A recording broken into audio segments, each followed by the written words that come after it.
Welcome to today's episode of Peak Market Watch. We speak with market leaders in commercial real estate and related services who have a close pulse on the current market environment. My name is Anton Mattli, co-founder and CEO of Peak Financing.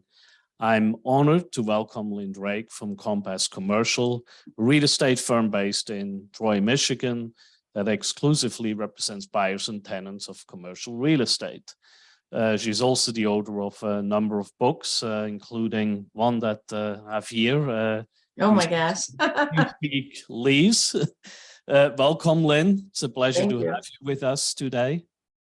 Thank you very much. I appreciate being here. I also have, I don't have a copy of it, believe it or not, Do You Speak Purchase, which I just published recently too. That's great. Yeah. So it's always great obviously for tenants as well as for someone who wants to buy a property to get guidance, right? So that's definitely helpful. So why don't you give us a little bit of a brief background about you as well as Compass Commercial?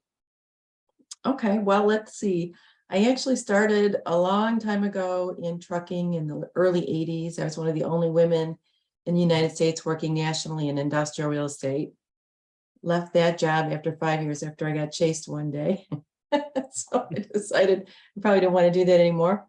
But I do it again now, but it's a little different today than it was back then. Then I spent 5 years doing acquisitions and zoning of cell towers in Michigan and Massachusetts. And after that, I went to Kelly Services. I managed all the real estate activity for North America. Had a staff of about 15 to 20 people, depending on which year. And we did everything from paying the bills to renewing to relocating and actually doing the move management. So that was an interesting job. And then took a test. Somebody told me I was supposed to be in sales. And I walked away from my salary and moved into brokerage. So that was worked for some other people for a while and then eventually decided it was time to open my own firm.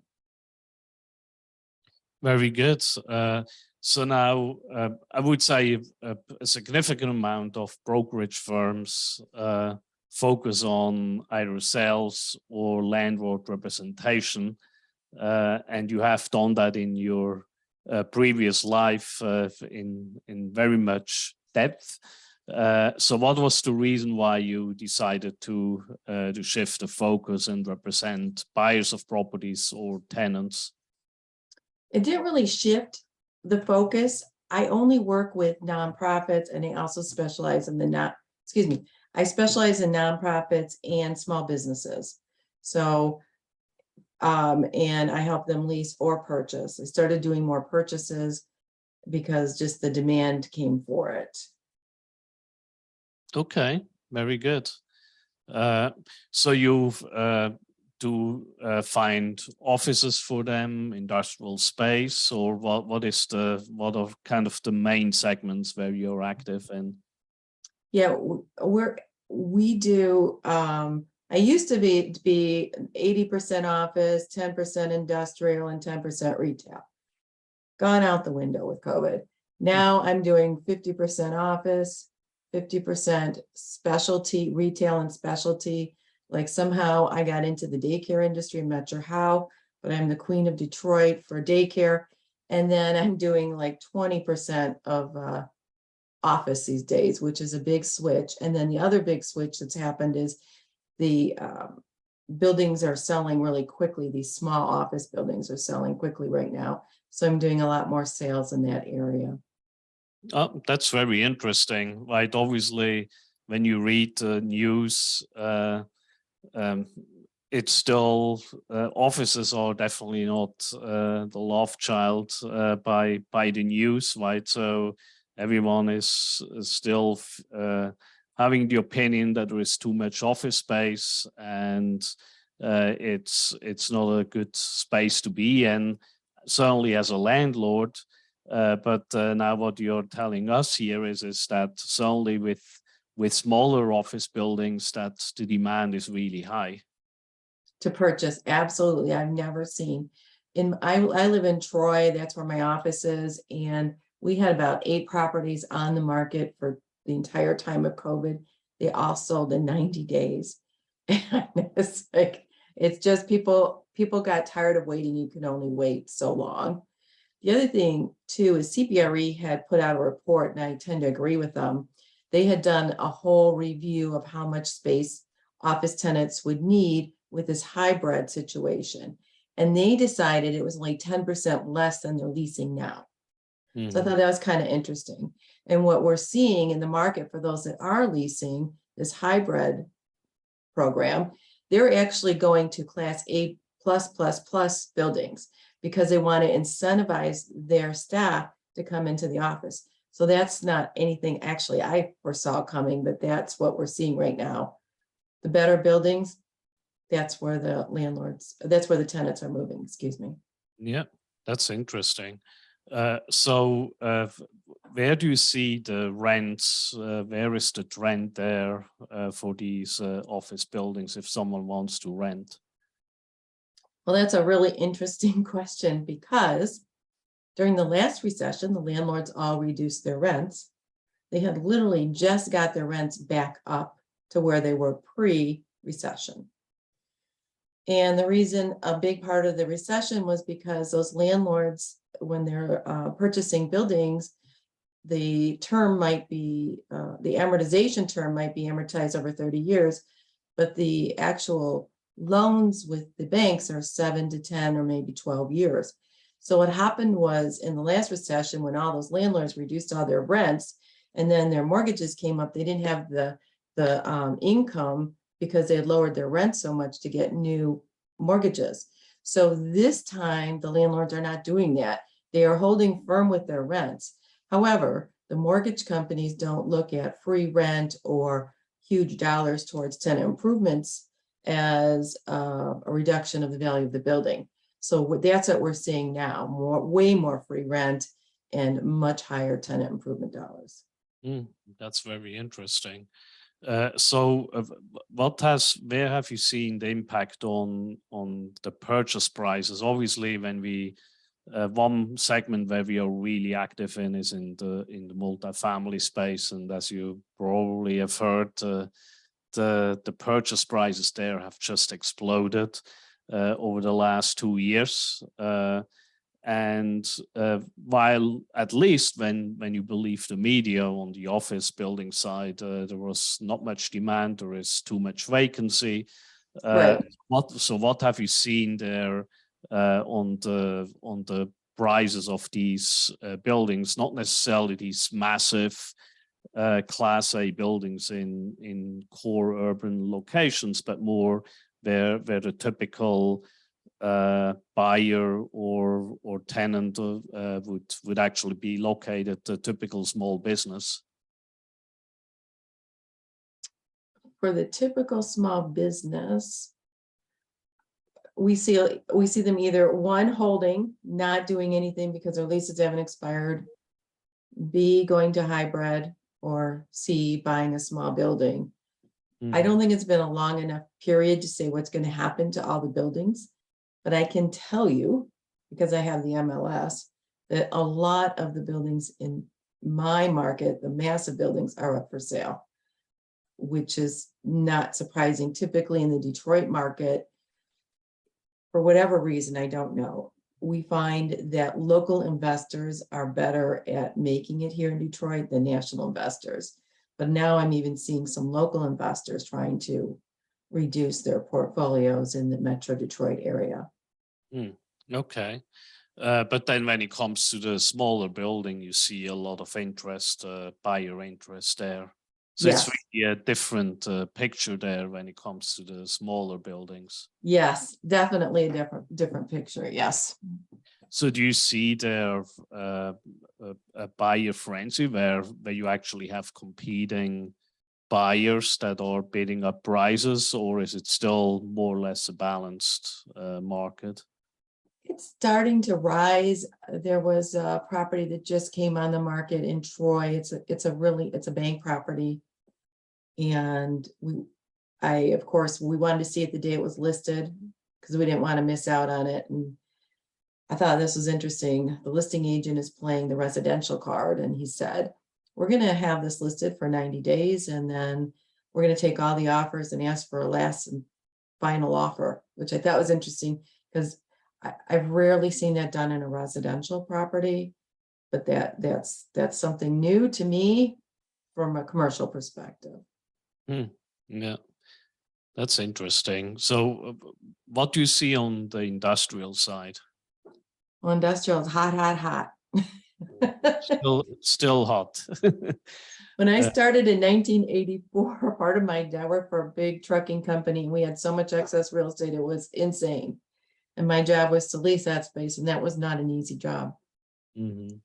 Today, what I tell my clients when we're looking for industrial space to lease or purchase, but particularly for purchase, I track all the new listings, and the minute they come on the market, we want to be there day 1, day 2, day 3, and be putting an offer immediately in, so we get a better chance of getting that building. I completed a transaction late last year. We put in a price that was the market price. And by the time we closed, there were some delays for some unusual things. So there was like 4 or 5 months versus 90 days. 4 or 5 months, that building went up over $10 a square foot. And before he even closed, it was worth $10 more a square foot. And today it's worth $20 more than he paid for it. So the market for small buildings is high demand. Large buildings still high demand because there's just not that much available. Let's see. Right now across the country, there's 844 million square feet of industrial space under construction. I know Detroit has a lot of extra space and extra land, so we've got a lot of construction going on here. Right now, the national average of vacancy for industrial is 4.1%, which in my world means 0%, because generally when there's under 5%, generally that means what's available is not something you want. Yeah. In the Detroit market, we have 3.9% vacancy. We have 3.9% vacancy here, which is super low. I think that even since the COVID started, that's the lowest I've seen. It was holding a little bit higher than that until just this last quarter. So that's kind of interesting. I think that's about, what I have to say. And prices are going up, up. Yeah. I think the biggest issue I see with people not understanding industrial is, retail's a pretty easy to understand because you got a box and you know what you got. But industrial, what I find people don't understand is the differences in value. So if you just have a 10,000 square foot building that maybe only has 14-foot ceilings and it has one little office space, well, that's worth the least amount per square foot. But what people don't understand, and this happened to me, I had a client, I found this building, it was an amazing price, and his banker said it's not worth that much. I'm like, you didn't tell your banker, this is a 30-foot ceiling. This has cranes. This is 50% office, 50% warehouse. This is worth more than you're willing to pay. And the banker shot me down without even looking at the building, not understanding what the building is. So in industrial, it's super important to understand that you can't compare all industrial buildings in the same price range because it doesn't work that way. Yeah. So do you see that the demand for these taller warehouses is still much stronger than for the other ones? Well, in my market, there's less of them than there are the other ones. So there's probably not enough to go around. Okay. And what about the really large ones? Obviously, we know Amazon and some of the others that are having these mega logistics centers. Do you see a difference in demand between these massive ones and then the ones that are very often occupied maybe by one smaller tenant or maybe shared with a couple of tenants? Well, there's two things I see. Sometimes they're shared, like you said. I've done deals like that where the building is too big and they find maybe it's 100,000 square feet. They'll find 2 or 3 tenants and split it. But when Amazon has come into our market, they don't buy anything used, they're building everything. So that's, they're not taking existing buildings, which is smart because you have more control over what you're getting. Yes, yeah. So it's more like what some of the triple net uh, buyers do, like a Chase or Starbucks and all the others, right? That want exactly what they need and Exactly. being built for them. Yeah. Right. Yeah. Yeah. So if you are in the market, either you want to buy a property or you want to lease one, what advice would you give in that environment where you obviously are competing, particularly in the industrial space, with others? Well, there's a couple things. If we're doing if we're working in the industrial sector, we have small business administration loans, very, very difficult to get from an industrial perspective, because if there was any contamination, they're not going to give you the loan. The SBA is not going to give you the loan. I'm actually working with one of the senators right now to get that fixed. So I would say steer away from the SBA. Also, brokers don't like them because they take too long, unless you got an SBA lender that somehow can do it quickly. What else was going to say about that? The other suggestion I have is that you go to the bank long before you find the building, and you make sure that you're pre-qualified. The banks don't like to do that, but it's a waste of time and money to go out looking for a building to purchase if you don't know you can get the mortgage. The other thing I find is when I do call with an offer, generally they say, we hope it's not an SBA loan. And I say no, and we have a letter right here, pre-qualifying our clients, and that generally puts us at the head of the pack versus the back of the pack. And I usually require this information before I start with the client. So I work a little different because I don't have any listings to show people. So we're more process oriented with what we do. And that's how we start our process. So we kick off with 30 questions on what they need, why they need, so we can get the right information, particularly for industrial, because there's so many little things that could be different in an industrial deal than an office deal, frankly. So we start off with that. And then, like I said, we make them go to the bank, because if you really want to get that building, you better be ready to go. Now, sometimes I have clients with cash. I'm like, okay, we can do that. Yeah, so it's interesting to hear that SBA doesn't like these industrial buildings, even though obviously it's if you exclude those, you really exclude a big piece of the small businesses in the country, right? That the SBA is supposed to support. So, but obviously it is what it is. So which businesses do you see are the easiest to go through with the SBA?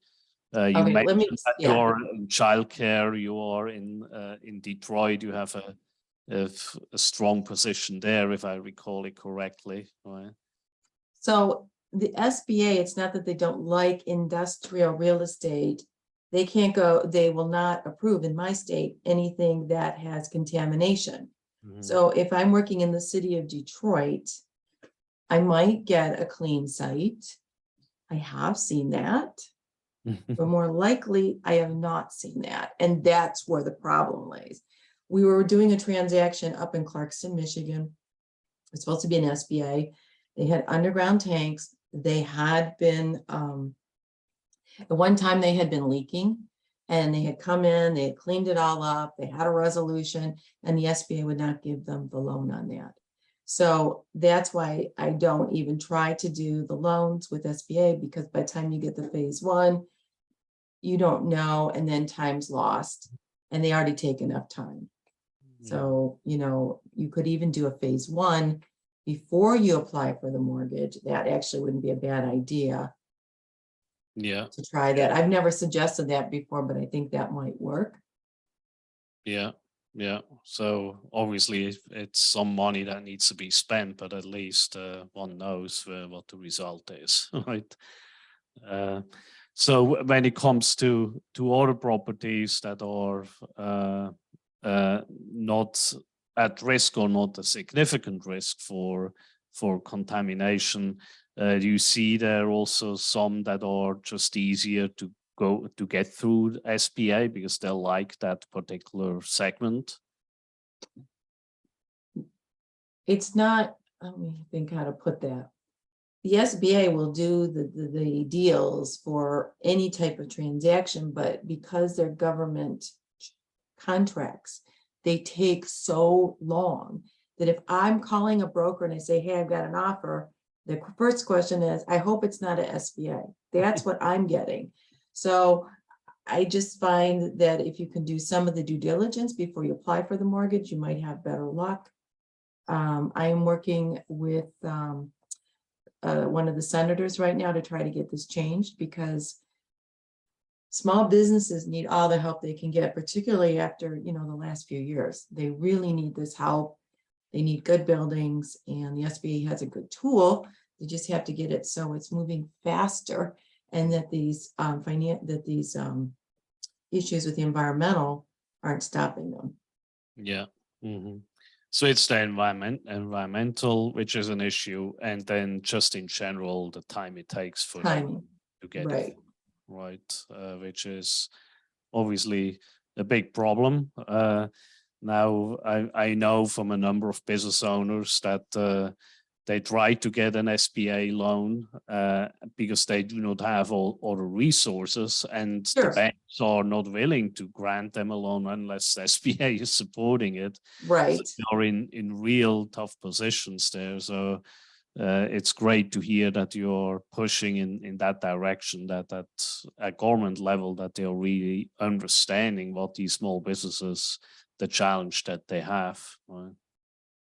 Yeah, I feel extremely lucky. I'm actually a Goldman Sachs 10,000 business graduate, which is like an entrepreneur degree that they put together. And that organization is so great. Not only do they teach you how to run your business well, they actually invited us all to DC about 3 weeks ago to meet with our senators and to discuss these issues. So had I not had that ability, I'm not sure I'd be sitting here talking to you about it. Yeah. But that was such a great opportunity to meet with 3 senators and discuss this issue. Yeah, that's absolutely great. Excellent. So you already mentioned your books briefly, but maybe you can give a little bit more of a background of the two, right? So Okay. one is focus on lease, the other one is on purchase. Right. So the first book is called Do You Speak Lease? I published that, I don't know, I think 2017, something like that. It's for sale on Amazon. I wrote this book because I find a lot of business owners can't get the attention of brokers. Either their deal is too small, or they don't know who they are, or they don't want to work with them. They only want to, a lot of times brokers only want to work with certain size transactions, which I understand, because I understand you got to make a living. So and then also some brokers, some business owners have had bad experience with commercial brokers and they don't trust them. So I wrote the book for them. And then I also wrote the book for somebody that is new to the real estate industry. And the book actually goes step by step, all the processes that I take. And it looks at everything from, why do the brokers not call me back? That's actually a whole section people don't understand. There are reasons if somebody's not calling you back. Don't take it personally. That's one thing. The other thing we do is we show you how to set up tours, and we show you how to figure out how much space you want and what your budget should be. And then we talk about, I actually provide a written request for proposal so they can take it out of the book. It's available on the back of our website. They can take that and use it themselves to make sure that they've got everything covered. What I see happen, particularly with industrial and retail tenants, is they don't understand that there's a base rent plus there's these triple nets. So net would be property taxes, insurance, and common area maintenance. And listing agents don't always share this, or the person they're working with doesn't understand enough to be listening for this. Because why would they know? Because they all think if you've bought a house, you know how to do commercial real estate. Sorry, but they have nothing to do with each other. We share a license and that's about it. So it actually goes through how these all charge, how to prepare a request for proposal. And additionally, I actually show them how to put a financial analysis, because when I worked for one company, I won't say who they are, I was doing a RFP, and we made the tenant kept going, you know, we're not going to do this, we're not going to do this. And it was all in writing back and forth. So finally we made the offer. We put all the money in the back end, but it was a 10 or 15% increase in the cost. They didn't do a financial analysis. They didn't realize they were paying 15% more. So you got to understand what you're looking at. That's why it's important when we go out and look for buildings, we're looking for more than one building, and we're putting RFPs out on multiple buildings, and then providing financial analysis and term analysis to make a decision. Because I don't think people realize all, you know, the issues. The biggest issue I see with retail is the tenant is responsible for heating and cooling systems. And there's a way around that, but most people don't know that, and they get stuck. That's what I'm trying to do, is get them not being stuck. So that's the whole point of that book, is to get through it. And then the Do You Speak purchase, I sat down and I wrote it, actually wrote it like 2 years ago. And then I'm like, there's not enough detail here. I'm an expert in brokerage, but I'm not an expert in phase ones, phase twos, building inspections. So what I did there was I went and I interviewed all these experts, and then we took the interviews and then we got them translated into the pages, basically written down. We also put those podcasts on my website so people can learn, because there's a lot of really important people that need to be involved in a transaction for a purchase. It's much more difficult than a lease transaction. I'll give you an example. 2 years ago, I had an offer. I had selling my girlfriend's building. She was occupying a small office building. They brought me over a purchase agreement on a residential agreement. And I looked at him and I said, do you really want to do this? I think you need an attorney. And he goes, no, it's perfect. Of course, I knew all the things that were going to go wrong. And sure enough, it was one problem after another. It was his first real estate transaction. He knew nothing about real estate. And then his clients were mad at me because they thought I was the bad guy, but he didn't know what he was doing. And, you know, this book is also written for agents, residential agents, commercial agents that want to know, what do you need to know before you do a purchase agreement? And by the way, you need to have an attorney. A residential contract is not going to cut it. And it became a huge problem as we went through the transaction. And frankly, I'll never accept another one again, even though I knew better the first time. Yeah, that's a very good point, right? We see that those residential contracts on the multifamily side once in a while too, and it's a smaller property, maybe 20 units or less, so maybe 30 units, and it's the same issue, right? So you have very often first-time buyers. You have a residential agent or broker who happen to have that listing, and none of them have a clue how to do a commercial deal. Right. So it happens there, unfortunately, too. And I think that's really good advice, that we pound on that issue solely when it comes to buyers of investment properties. But I think it's important, even when you buy your own property that you want to occupy yourself, that you think in the same way and follow the same process, right? So that's definitely a very important point. Right. It's, yeah, you're going to get yourself in trouble otherwise. But one of the things we do too is, we're making sure before, like I mentioned before, when we're representing somebody to buy a building, we're making sure that we're bringing forward the right pieces. We're asking the right questions. That agent didn't know anything about the questions. Certainly we got through it, but would not want to do that again. Oh, this is what I wanted to say. What I think is really important, if anybody is looking, no matter what kind of business you're in, if you're doing any type of real estate, you guys got to understand that brokers are not all the same. I have 15 years corporate real estate. I have a master's in corporate real estate. I did, I've done 1,500 transactions. They've all been leasing and purchasing. So that's why I work with tenants, because that's where my area of expertise is. I have an MCR after my name. If you're doing multifamily, it's fine to do work with a residential agent. Make sure though they are a CCIM, because that's the designation that tells you they know how to do that type of transaction. Even though I've taken those CCIM classes, I'm not doing them.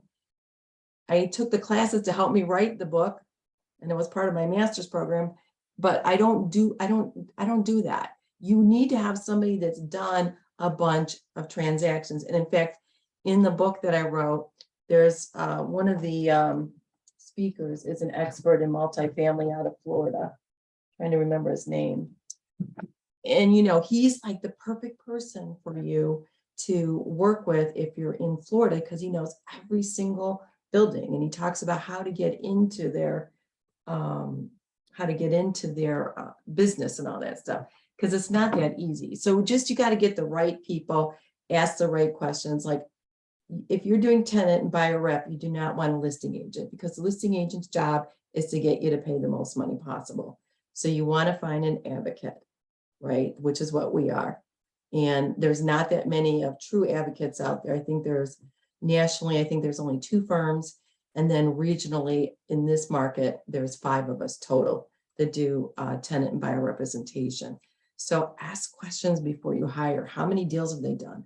Look at their website. If you look at my website, you can find so many things, so many case studies, everything.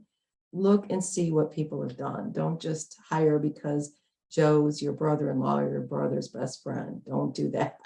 Yeah, that's definitely not a smart idea, right? And I think also what you touched on, what does the firm do, right? A lot of firms say, yes, we do buyer representation or tenant representation, but then they're on the other side also representing the landlords, even if it's another broker or an agent.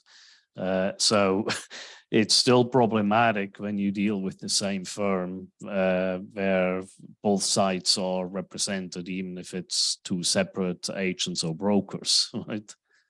I have a story about that. Actually, when I started, the second company I worked for when I left corporate real estate was a listing agent. And I really did not understand the laws. I was just 6 months into the business when I went over there.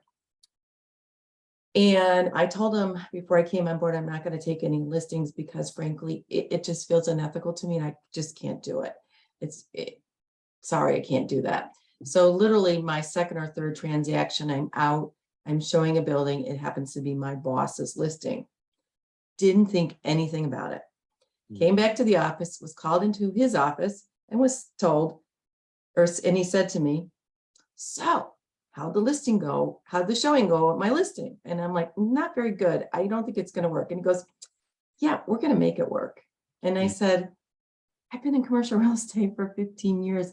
This is not the right building. He goes, I don't care. I was fired later. And here's the deal he was correct, because in my state, the state of Michigan, we do not need to tell anybody who we represent. And in my state, the rights of the building owner come before the rights of the tenant. I didn't know that when I went to that brokerage house, or I probably never would have went there.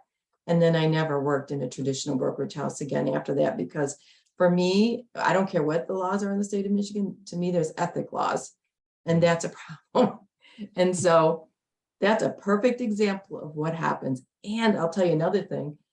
When you if there's a listing in your office, right, and then you lease it, even if it's a different person, you get way more commission if that's internal than if Sure. it's an external property. Absolutely. Yeah. So again, right, the key message is know who represents you and do they have your interest 100% at heart, not just 50. Right. Yeah. So Lynn, thank you very much for joining today. It was really great. Highly appreciated. So how can our listeners reach out to you? Well, thank you, Anton. The name of my company is Compass Commercial, but if you're trying to get us on the web, it's compass-commercial.com, or you can reach out to us at 248-817-5400. Thank you. All right, very good. Thanks again, Lynn. It was a pleasure to have you on, and it's always great to hear you share your wisdom. Thank you very much. Thank you.